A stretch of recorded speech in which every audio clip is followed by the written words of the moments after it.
Este é o Gabinete de Guerra, um podcast da Rádio Observador, em que olhamos para as mais recentes notícias da guerra na Ucrânia. Para a análise hoje está comigo o historiador e investigador Bruno Cardoso Reis. Olá Bruno, bom dia. Olá, bom dia. Bom dia.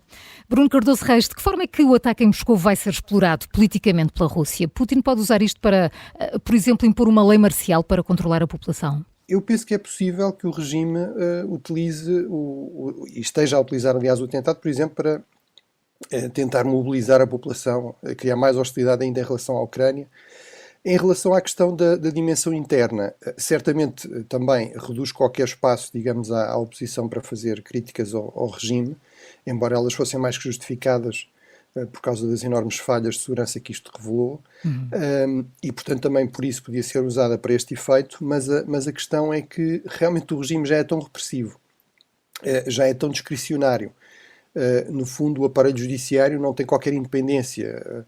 Portanto, não se vê muito bem quais seriam aqui os elementos ainda adicionais de vantagem, mas não digo que seja impossível, mas penso que seria um efeito marginal e, portanto, enfim, acho que nada é de excluir e isso pode acontecer, mas na prática, no fundo, a Rússia já vive nesse registro, não é? Portanto, num registro de emergência e, sobretudo, num registro em que realmente as liberdades, as garantias normais, ou as poucas que na Rússia ainda existiam depois do período do fim da Guerra Fria e do colapso da União Soviética, praticamente desapareceram. Portanto, acho que os ganhos seriam marginais para o regime.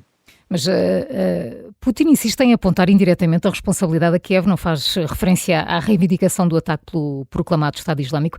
Que impacto é que este ataque terrorista pode ter agora na guerra com a Ucrânia? Aí também, no fundo, há esta especulação que isto pode levar a uma intensificação ainda maior do esforço de guerra.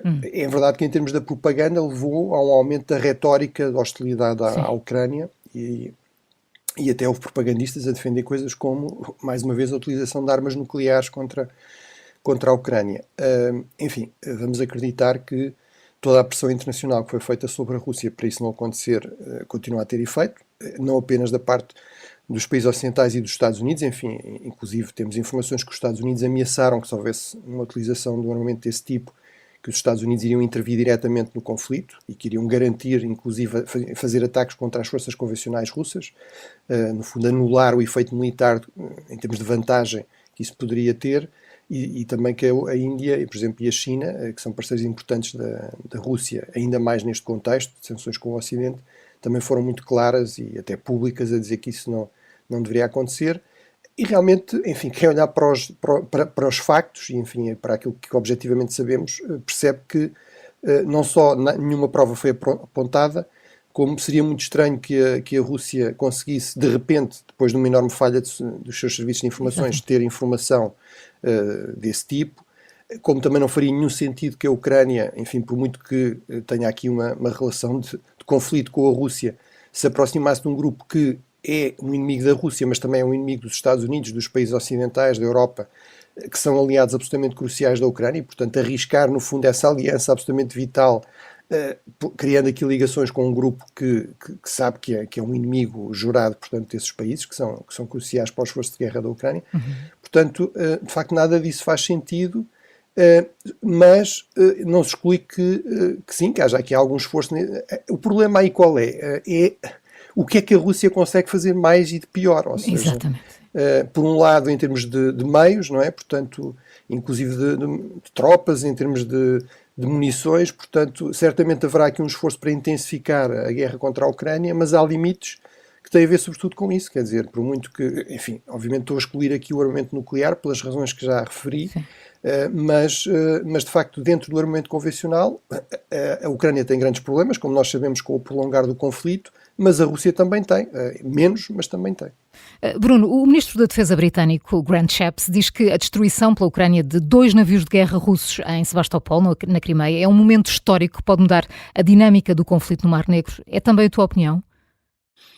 Bem, sim, ou seja, eu várias vezes temos falado aqui desta dimensão mais aeronaval da guerra e da importância estratégica do Mar Negro em termos de garantir até a própria viabilidade da Ucrânia, em termos económicos, a sua verdadeira independência. Um país que não tem acesso ao mar e, portanto, depende a outros para chegar ao mar, é um país menos independente. há estimativas, inclusive económicas, os países mais pobres são sempre países encravados, portanto isso é realmente um enorme problema, porque 80% do tráfego de mercadorias a nível global continua a ser feito pelo mar, portanto é realmente crucial para a independência económica, se quisermos, para a viabilidade económica dos países, e aí realmente este objetivo era um objetivo central da Rússia.